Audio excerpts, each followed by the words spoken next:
Mara kicked the burning door off its hinges with one steel-toed boot, stumbling out into the smoke-choked clearing.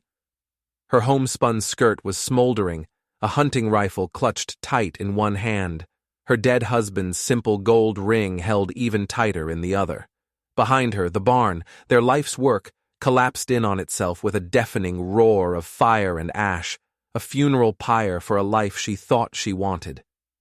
The settlers were gone.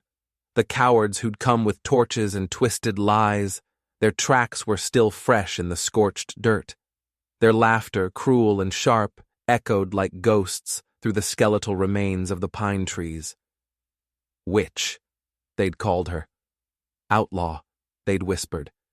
They said the land was cursed by her name, that no good woman could live so far out, alone, without a debt to pay or a devil in her pocket. She had tried silence. She had tried peace. She had tried to be the simple farmer's wife her husband, John, had wanted her to be. Now, all that stood behind her was smoke and memory. The chickens were gone, their coop a pile of glowing embers. The livestock, dead or scattered to the four winds. The well, their only source of fresh water for miles, was poisoned with lie and hatred. She knelt in the dirt, the heat still rising from the ground. She scooped up a handful of the rich soil, rubbing it between her fingers, the way John had taught her to do before planting, back when the world was slower, kinder, back when she believed in such things. "That's enough," she muttered, her voice a raw, gravelly thing she barely recognized. "No more running." From a hidden leather pouch she'd buried years ago beneath the flagstones of the root cellar, she pulled a heavy wooden box. A box she had sworn on her husband's life she would never, ever open again. Her fingers, stained with soot and soil, trembled as she unlatched it. Inside, wrapped in a faded piece of oilcloth, was a six-shooter, a beautiful, terrible thing, its steel frame etched with winding black roses, and beside it, a tarnished silver star pinned to the cloth. A U.S. Marshal's badge, worn, blood-stained, forgotten. They thought they'd burned a helpless widow to the ground. They had no idea they'd just awakened someone else entirely. She tied her long hair back with a leather thong, the motion as familiar and automatic as breathing. She used a corner of her ruined skirt to wipe the soot from her face, revealing high cheekbones and eyes the color of a coming storm. She slid the revolver into the old holster that was still looped through the box's leather belt, strapping it around her waist. It settled on her hip like it had never left. By dusk, she was on horseback, the saddle creaking beneath her like an old friend trying to remember the rhythm of a forgotten dance. The town wasn't far, just a hard ride west of Elm Ridge, past the crooked river where superstitious folks swore the ghosts of drowned men lived. She didn't care about ghosts anymore. She had business with the living. Let the dead whisper their warnings. She had names in her mouth now, and none of them were forgiveness. At the crossroads just outside of town, an old man sat in a rocking chair on his porch, a pipe dangling from his lips. He squinted as her lone figure approached, a silhouette against the blood-red sunset. "Mara?" he muttered, taking the pipe from his mouth. "Mara Ashwood? Ain't seen you in 10 years. Not since you married John and settled." He shook his head. "Didn't think I'd ever see that gun on your hip again." She didn't slow her horse. She didn't even look at him. "You still drink at the sheriff's poker table, old man?" she called out, her voice cutting through the evening chill. He nodded slowly, his eyes wide. "Every Thursday, without fail." "Then listen close at the next one," she said, her words sharp as broken glass. "By then, I'll have given him a reason to remember who I really am." The horse picked up its speed, the wind catching her tattered coat and making it flap behind her like broken wings. Behind her, the ridge where her farm used to be still smoked against the darkening sky. Ahead, the lights of the town twinkled like fallen stars. But she knew they weren't stars. They were fires in the homes of guilty men, and justice waited there like a bullet notched in a prayer. The swing doors of the saloon groaned open and slammed shut behind her. The room went dead silent. The piano player's hands froze mid-chord, creating a jarring, ugly sound that hung in the air. A gambler choked on his whiskey, his eyes bugging out like he'd just seen a ghost walk through the door. And maybe he had.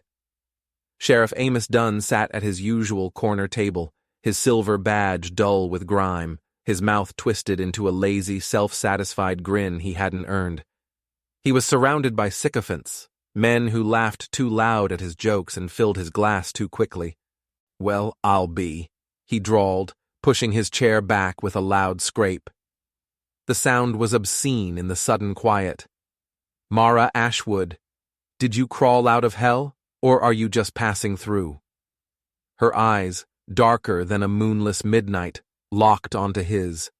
Her hand never strayed more than an inch from the worn leather grip of her old iron. "I came to collect a debt, Amos," she said, her voice low but carrying to every corner of the room. "And I'm not interested in pleasantries." The room held its breath. It was the kind of heavy, thick quiet that only comes when death itself steps up to the bar and orders a drink. Amos tilted his head, a mocking curiosity in his eyes.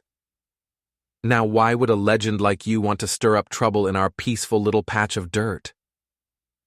"You call this peace?" Her voice was a lit fuse. "You let them burn my land. You stood by and watched them poison my well." Amos chuckled, a low, rumbling sound that didn't reach his cold eyes. "Now, Mara, far as I heard, that was just a property dispute. Some folks felt you and your husband built on land that wasn't rightly yours. Besides," he added, leaning forward conspiratorially, "you weren't exactly using your proper name out there, were you? Wasn't it Blackthorn, they used to call you?" The name hit the room like a physical blow. Blackthorn. The name was a legend whispered in hushed tones from dusty cantinas to smoke-filled government offices. Mara Blackthorn, the U.S. Marshal turned bounty hunter, the woman who rode with the infamous Eli Kane gang before turning on them. The woman with 20 bodies to her name and a bounty so high no one in their right mind ever dared to chase it. Mara's expression didn't change. "They earned what they got, just like you're about to earn what's coming to you." Amos stood up slowly, deliberately. He rested a fleshy hand on his own gun belt, his fingers splayed near the handle of his revolver. "There ain't no court left for folks like you, Blackthorn. Your kind of law is dead." "Good," she said, taking a single, measured step forward. The floorboards creaked beneath her boot. Then there's no jury to stop what happens next. The moment shattered like cheap glass. Amos drew. He was fast for a town sheriff, his movements practiced and sure. But Mara was faster. She was a blur of motion, a flicker of vengeance. Her revolver, the one with the black roses, flashed silver in the dim lamplight. There was a single deafening crack. Amos's gun, which he hadn't even cleared from its holster, clattered to the floor. He stared down in disbelief at his right hand, at the wrist that was now gushing crimson onto the dusty floorboards. He hadn't even seen her draw. Mara's gun was already reholstered, her hand resting casually on its grip as if nothing had happened. "That was a warning shot, Amos," she said, her voice dangerously calm. "The next one won't miss." She took another step closer, her shadow falling over his trembling form. "You're going to give me the names of every man who rode east with torches and poison." Amos gritted his teeth, sweat beading on his brow and mixing with the blood dripping from his wrist. He looked around the silent room at the fearful faces of the men who had been his friends just moments before. He found no help there, only terror. "Tell me," she commanded. He stammered, his bravado gone, replaced by the primal fear of a cornered animal. Jeb Holloway, the preacher's boy, Morgan Wilkes, Seth Carter, and Tom Briggs, and their foreman, a man named Henderson. 5 names. Mara nodded once, a sharp, final gesture. Then they get what they asked for. She turned her back on the bleeding sheriff. her gaze sweeping across the stunned patrons of the saloon. If anyone else in this town thinks a woman doesn't deserve the soil under her feet, if anyone else has a problem with the name Ashwood, she paused, letting the silence stretch, then you speak up right now. No one moved, no one breathed, no one dared. Mara turned and stepped back out through the swinging doors, disappearing into the night as suddenly as she had appeared. She left behind a trail of fear, a bleeding sheriff, and a name reborn from the ashes. The town of Elm Ridge finally understood. The devil wasn't dead. She had just been sleeping, and they had made the fatal mistake of waking her up. The hunt began before the sun had a chance to climb over the eastern hills. Mara rode with a cold, clear purpose, the 5 names burning in her mind like brands. She followed the trail of cowardice, the path those men had taken back from her ruined farm. It was easy to follow. They had been drunk, careless, sure of their victory. Her revolver, the one with the roses, rested on her thigh. It felt like a part of her, a cold, steel extension of her will. She didn't ride fast. Vengeance, she knew, was a dish best served cold. But fire, true fire, didn't need to rush. It only needed to burn long enough to be remembered. By midday, she found the first one, Jeb Holloway, the preacher's boy. He was drunk, slumped on the porch of his family's small, dusty ranch, an empty whiskey bottle dangling precariously from his fingers. His boots were kicked up on the railing, as if the world owed him a long, peaceful sleep. He didn't recognize her at first. He just squinted through the midday glare, his face a mask of dull surprise. "Well now," he mumbled, his words slurring together. "Ain't seen a lady out this way since we sent that witch packin'." He tried to give her a lecherous grin, but it looked more like a pained grimace. "You got business here, ma'am?" She didn't answer. She swung down from her horse, her boots making soft thuds in the dust. She walked up the 3 porch steps, each footfall a slow, deliberate drumbeat of judgment. When her shadow fell across his chest, he finally looked up properly. His eyes widened. The color drained from his face, leaving it a pasty, sickly white. The empty bottle slipped from his grasp and shattered on the wooden planks below. "No," he breathed, scrambling to get to his feet, tangling himself in his own chair. "No. You're supposed to be dead, buried in the ash." "You were supposed to be a man of God," she replied, her voice flat and devoid of emotion. "But you chose to be a coward instead." The click of her revolver's hammer being cocked was louder than thunder in the sudden, still air. "I tried living a quiet life, Jeb. I tried being forgotten." He fell to his knees, his hands raised in a pathetic gesture of surrender. "It weren't personal, Mara. I swear. The others, Sheriff Dunn, they said you were a curse.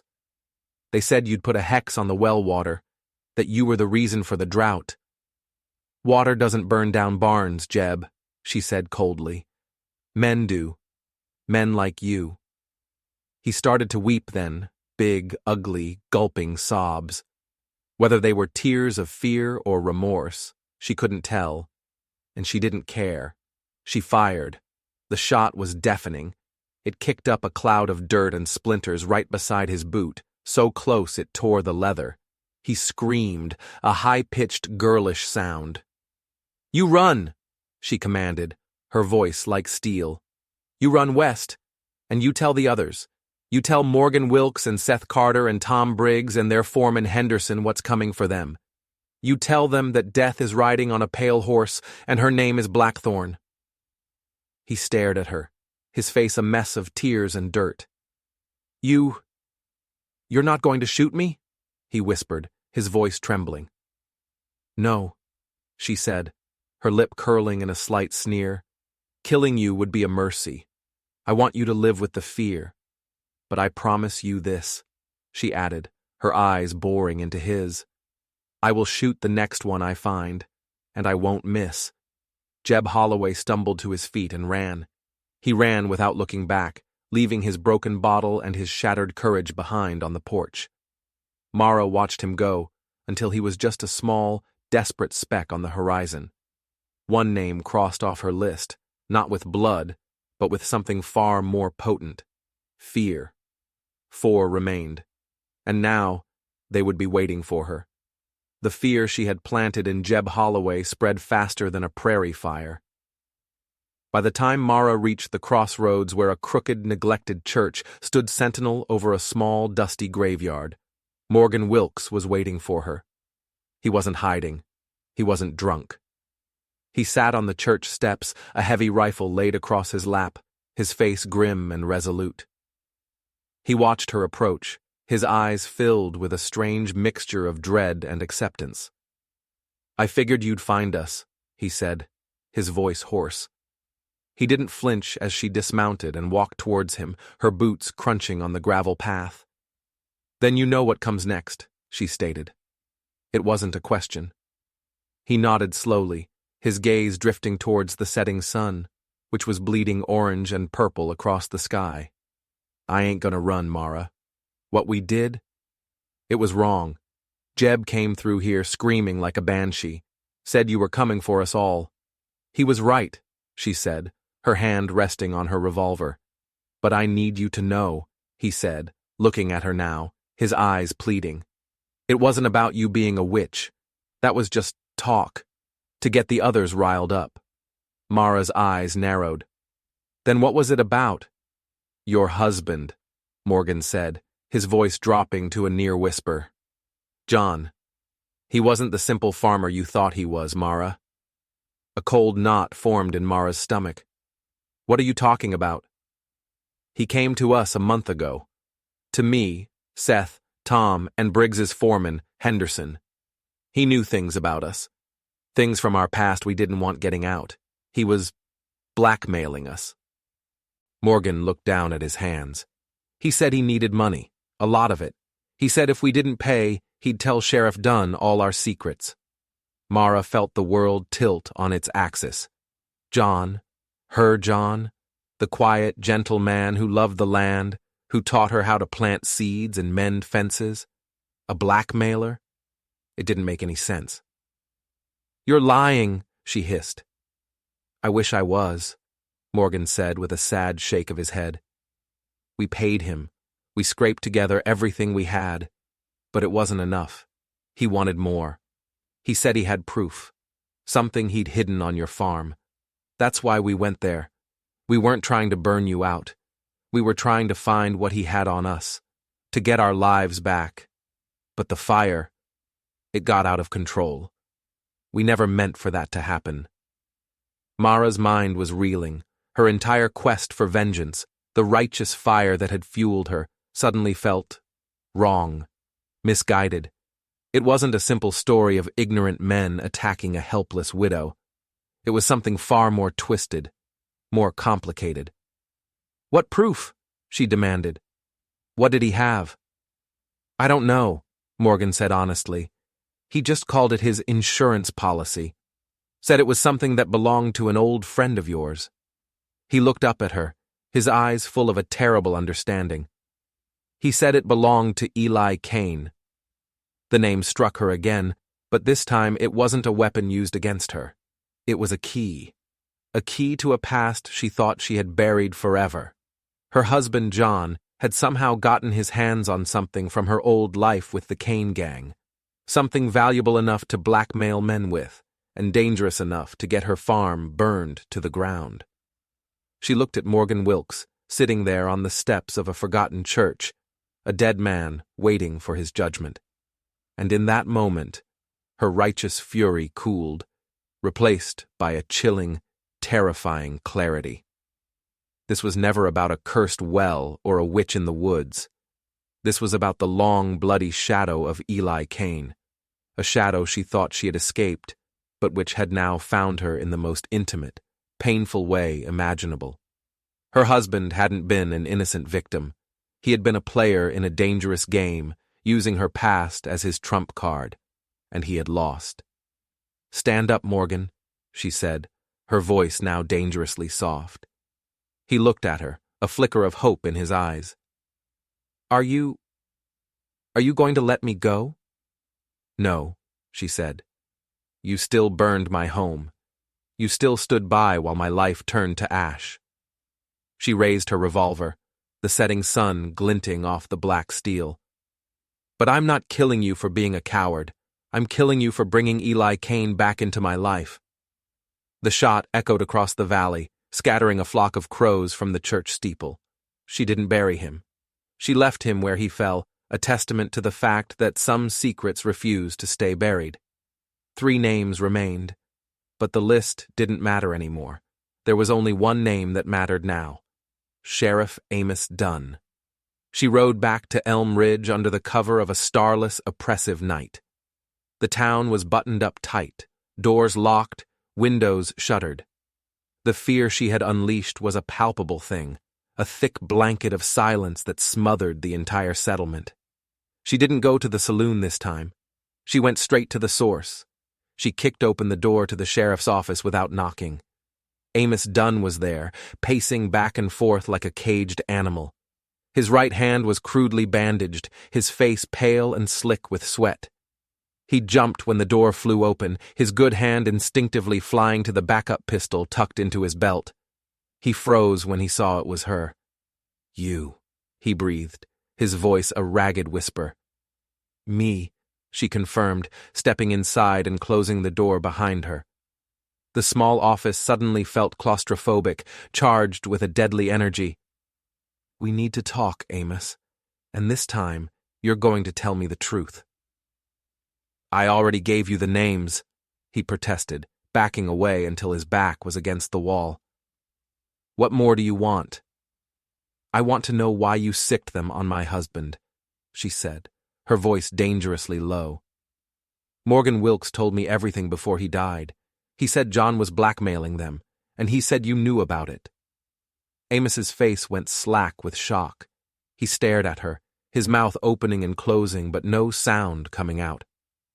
He's lying, he finally managed to stammer.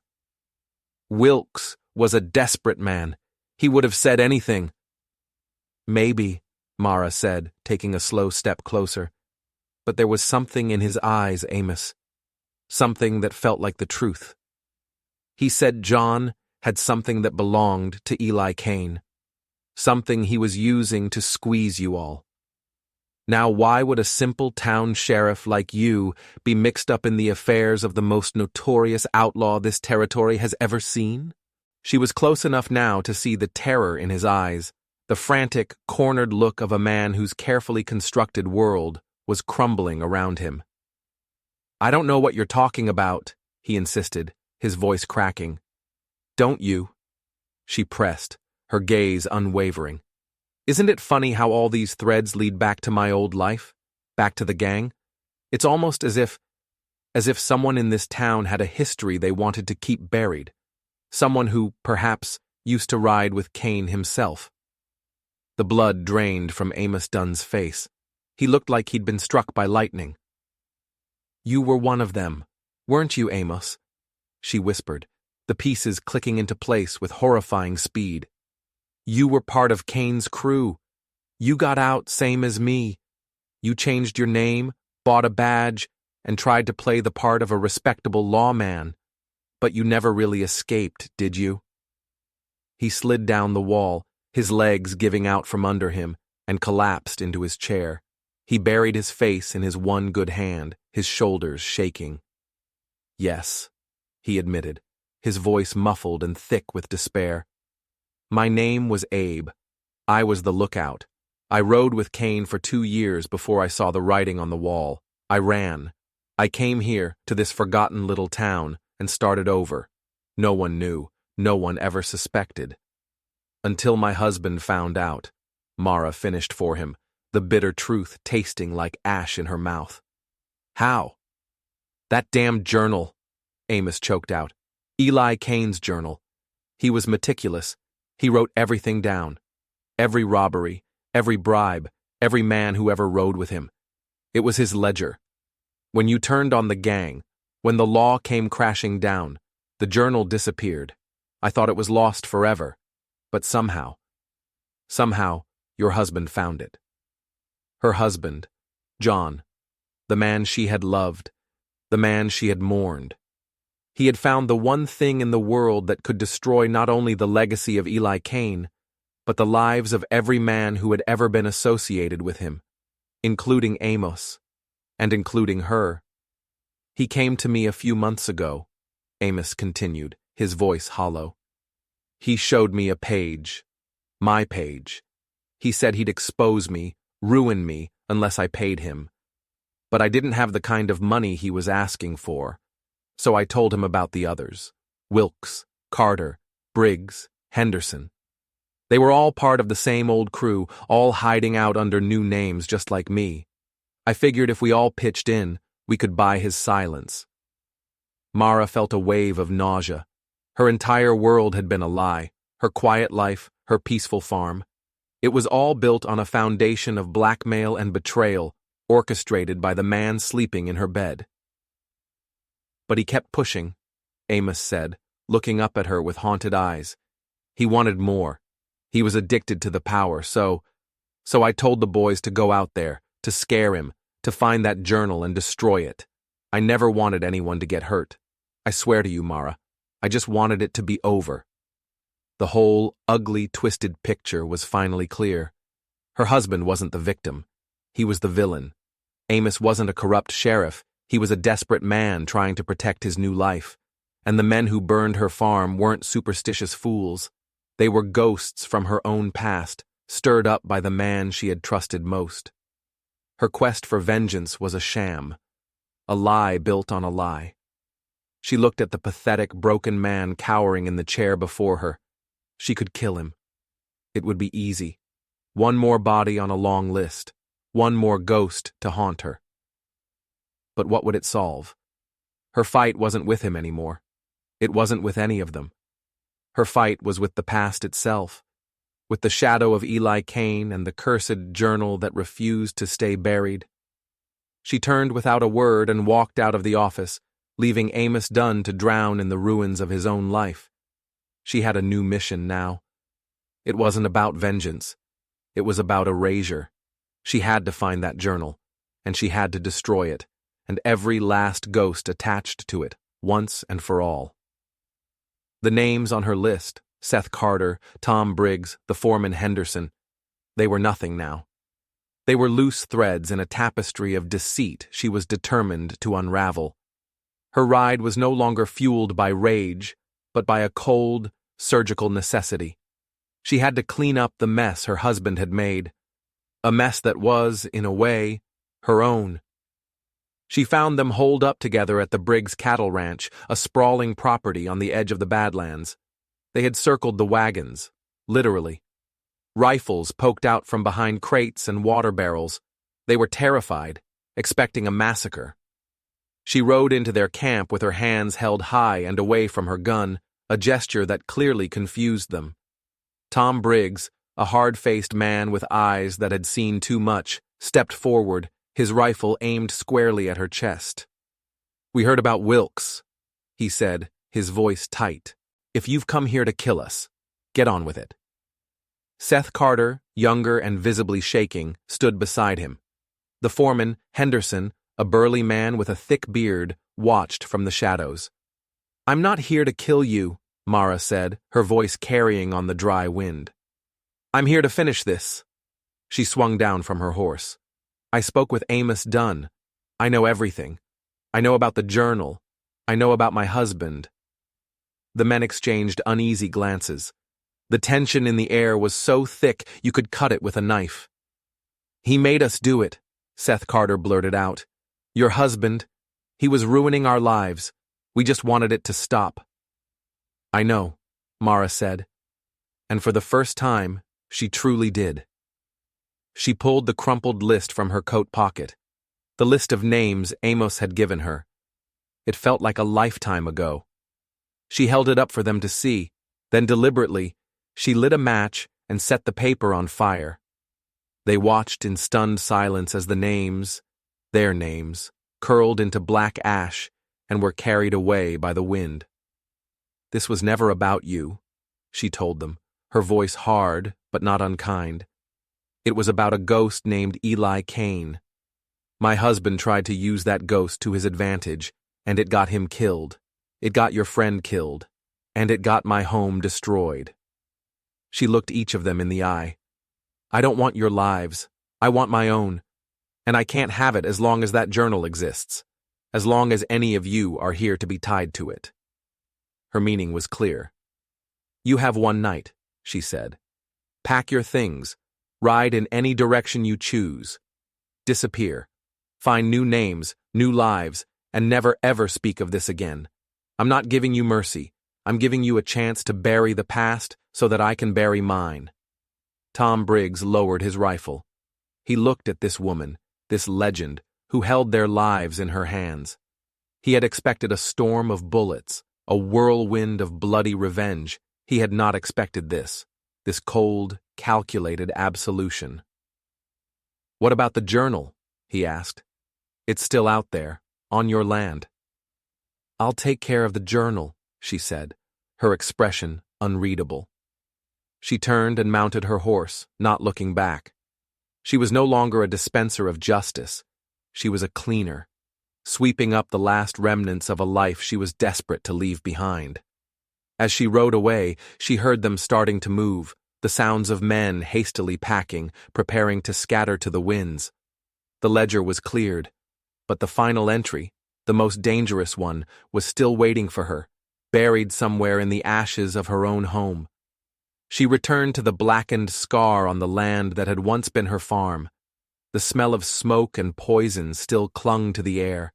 It was a graveyard, haunted by the ghost of a man she never really knew, and a life that had never really been hers. She knew where he would have hidden it. John had been a creature of habit, a man who believed in symbols. He had poisoned the well, the source of life, with lie, a perversion of its purpose. It stood to reason he would hide the journal, the source of all this death and decay, in the same corrupted place. She took a shovel from the burned-out shell of the tool shed and began to dig. Not in the well itself, but beneath the heavy stones that formed its foundation. The work was grueling. The sun beat down on her back, but she worked with a feverish intensity, driven by the need to find this final cursed piece of her past. Hours later, her shovel struck something hard. Metal.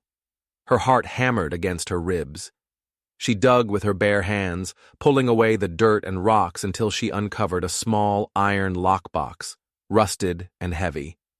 It was locked, of course. She didn't have the key. Without a moment's hesitation, she raised her revolver, aimed at the lock, and fired. The sound was a final violent punctuation mark on the whole sorry affair. The lock shattered. With trembling hands, she pried open the lid, and there it was. It wasn't gold. It wasn't jewels. It was a thick, leather-bound book, Eli Kane's journal. She opened it, page after page of his spidery, precise handwriting, names, dates, locations, a detailed account of a decade of crime and corruption. It was a weapon of unimaginable power. It could tear the entire territory apart, implicating judges, senators, and lawmen from Elm Ridge to the Capitol. This was what her husband had died for. This was what Morgan Wilkes had died for. This was the power that had corrupted them all. She stood there, in the ruins of her life, holding the history of her damnation in her hands. She could use it. She could burn down the whole rotten system. She could become more powerful than Eli Kane ever dreamed of being. She could get revenge on a world that had taken everything from her, or she could destroy it. As she stood there, paralyzed by the weight of her choice, a sound made her spin around, her gun instantly in her hand. A boy was standing at the edge of the clearing watching her. He was small and wiry, with wide, haunted eyes. He couldn't have been more than 12. "Who are you?"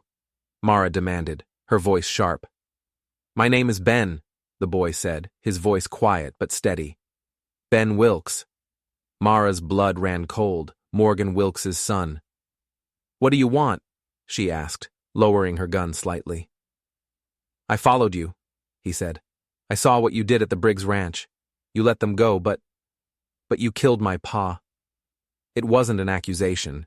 It was a statement of fact, filled with a deep, aching confusion.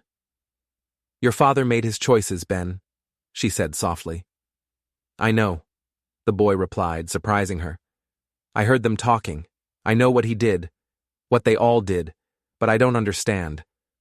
Why did you kill him, but not the others? She looked from the boy's searching eyes to the journal in her hand. He was asking her the same question she was asking herself. What was the point of it all? What was the difference between vengeance and justice? He took a hesitant step forward, his gaze falling on the open lockbox. Is that it? He whispered. Is that the thing that got them all killed? Mara nodded. The boy looked at her, his expression one of profound, adult gravity. What are you going to do with it? In that moment, staring into the eyes of her victim's son, Mara knew. He wasn't her enemy. He was her conscience. And his question was her crucible. Her choice would not just define her future. It would define her soul. 2 days later, she rode into the territorial capital.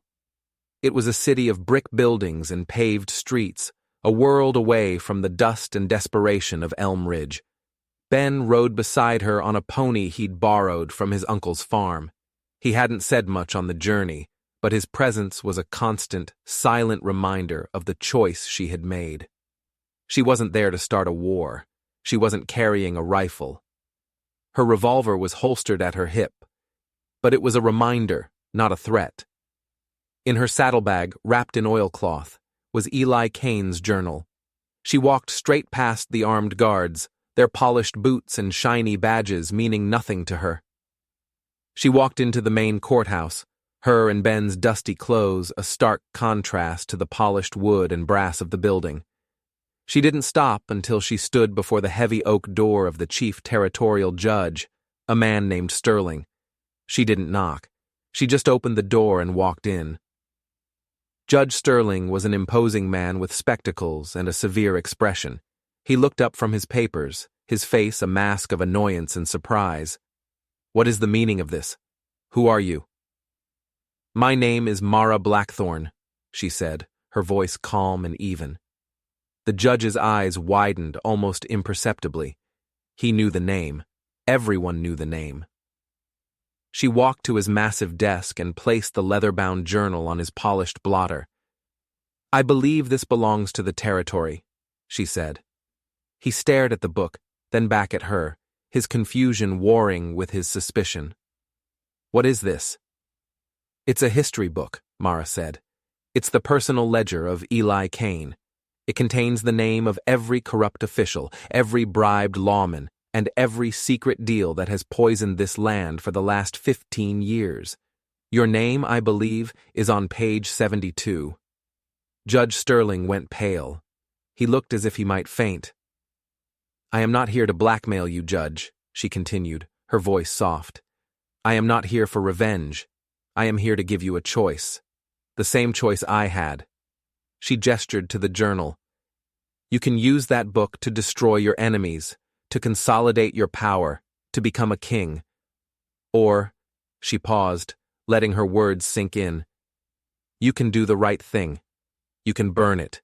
You can burn it and dedicate yourself to building a system of law so fair and just that a book like this can never hold power over anyone ever again. She turned to leave. At the door, she stopped and looked back at the stunned, silent man. The next person who finds a book like that, she said, her voice a quiet promise, might not be as merciful as I am. Then she walked out, with Ben trailing in her shadow. She didn't look back. She didn't need to. She had given up the ultimate power, not as an act of weakness, but as an act of ultimate strength. She hadn't come to tear the world down. She had come to give it a chance to rebuild itself. She rode away from the capital, leaving the fate of the territory in the hands of a corrupt judge she had just handed a second chance. She didn't know if he would burn the book or use it. And she realized she didn't care. That was his story, not hers. Hers was just beginning. She found the place her mother had always called Hollow Mercy, a small, forgotten cabin nestled deep in the pine-covered hills, far from any road or town. It was a place of peace, a place to heal. Word spread, carried on the wind and in quiet whispers. Not the legend of Blackthorn the killer, but a new story. The story of the woman who held the territory's secrets in her hand and chose to let them go. And they started to come. First, it was a young woman with a bruised face, running from a cruel husband. Then, a widow whose family had cast her out. Then another, and another. Outcasts, runaways, women with wounded names and tired hands, all seeking a place where they wouldn't be judged, a place where they could simply be. Mara took them all in. With Ben at her side, she taught them what she knew. Not just how to shoot, but how to track. Not just how to fight, but how to build. They planted gardens where ash had once been. They built watchtowers not of aggression, but of awareness.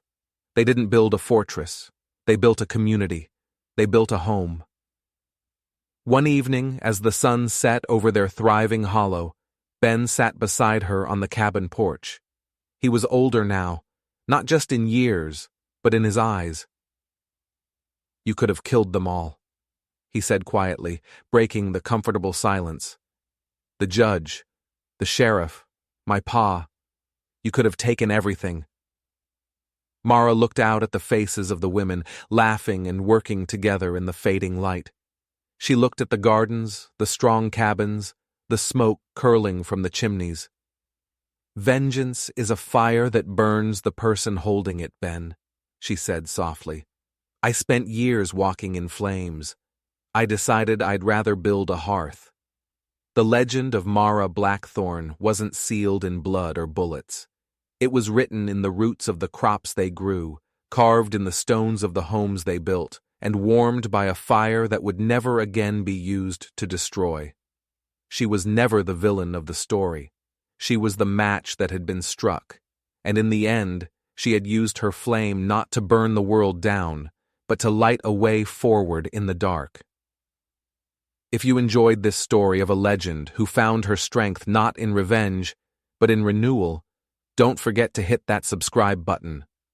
Because true power isn't about how many you can defeat, but how many you can save.